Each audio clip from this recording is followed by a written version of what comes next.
मौसम को लेकर इस समय की बड़ी खबर सामने आ रही है। दिवाली के बाद राजधानी दिल्ली समेत देश के कई बड़े शहरों में वायु प्रदूषण 300 के पार जा चुका है। लखनऊ दिवाली की शाम देश के सबसे अधिक प्रदूषित शहरों में से एक था। वहीं मौसम विज्ञान विभाग ने दक्षिण पूर्व अरब सागर और दक्षिण पश्चिम बंगाल की खाड़ी पर 2 निम्न दबाव क्षेत्र बनने की बात कही है। इनके असर से 22 से 24 अक्टूबर के बीच दक्षिण भारत में भारी से बहुत भारी बारिश हो सकती है। तमिलनाडु में 22 अक्टूबर को अत्यधिक भारी बारिश होने का अनुमान है। केरल में भी 22 अक्टूबर को बहुत भारी बारिश होने का रेड अलर्ट जारी किया गया है। कर्नाटक, आंध्र प्रदेश, तेलंगाना, रायलसीमा में भी आने वाले दिनों में भारी बारिश का दौर जारी रहेगा। बात करें दिल्ली एनसीआर की तो यहाँ वायु प्रदूषण की स्थिति बिगड़ने पर ग्रेड 2 चरण लागू किया गया है। आईएमडी के अनुसार 22 से 24 अक्टूबर तक आंशिक रूप से बादल छाए रहेंगे। आईएमडी ने 22 से 25 अक्टूबर के दौरान हल्की से मध्यम बारिश की संभावना बेहद कम जताई है। 22 अक्टूबर को अधिकांश स्थानों पर मौसम शुष्क रहेगा। बात करें पूर्वी भारत की तो बिहार में अगले कुछ दिनों में कोई बड़ा रेन सर्कुलेशन एक्टिव नहीं है। आईएमडी ने हिमाचल प्रदेश में 22 अक्टूबर को बिजली और आंधी की संभावना जताई है।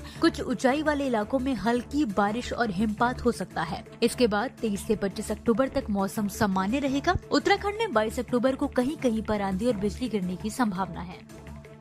मौसम को लेकर इस समय की बड़ी खबर सामने आ रही है। दिवाली के बाद राजधानी दिल्ली समेत देश के कई बड़े शहरों में वायु प्रदूषण 300 के पार जा चुका है। लखनऊ दिवाली की शाम देश के सबसे अधिक प्रदूषित शहरों में से एक था। वहीं मौसम विज्ञान विभाग ने दक्षिण पूर्व अरब सागर और दक्षिण पश्चिम बंगाल की खाड़ी पर 2 निम्न दबाव क्षेत्र बनने की बात कही है। इनके असर से 22 से 24 अक्टूबर के बीच दक्षिण भारत में भारी से बहुत भारी बारिश हो सकती है। तमिलनाडु में 22 अक्टूबर को अत्यधिक भारी बारिश होने का अनुमान है। केरल में भी 22 अक्टूबर को बहुत भारी बारिश होने का रेड अलर्ट जारी किया गया है। कर्नाटक, आंध्र प्रदेश, तेलंगाना, रायलसीमा में भी आने वाले दिनों में भारी बारिश का दौर जारी रहेगा। बात करें दिल्ली एनसीआर की तो यहाँ वायु प्रदूषण की स्थिति बिगड़ने पर ग्रेड 2 चरण लागू किया गया है। आईएमडी के अनुसार 22 से 24 अक्टूबर तक आंशिक रूप से बादल छाए रहेंगे। आईएमडी ने 22 से 25 अक्टूबर के दौरान हल्की से मध्यम बारिश की संभावना बेहद कम जताई है। 22 अक्टूबर को अधिकांश स्थानों पर मौसम शुष्क रहेगा। बात करें पूर्वी भारत की तो बिहार में अगले कुछ दिनों में कोई बड़ा रेन सर्कुलेशन एक्टिव नहीं है।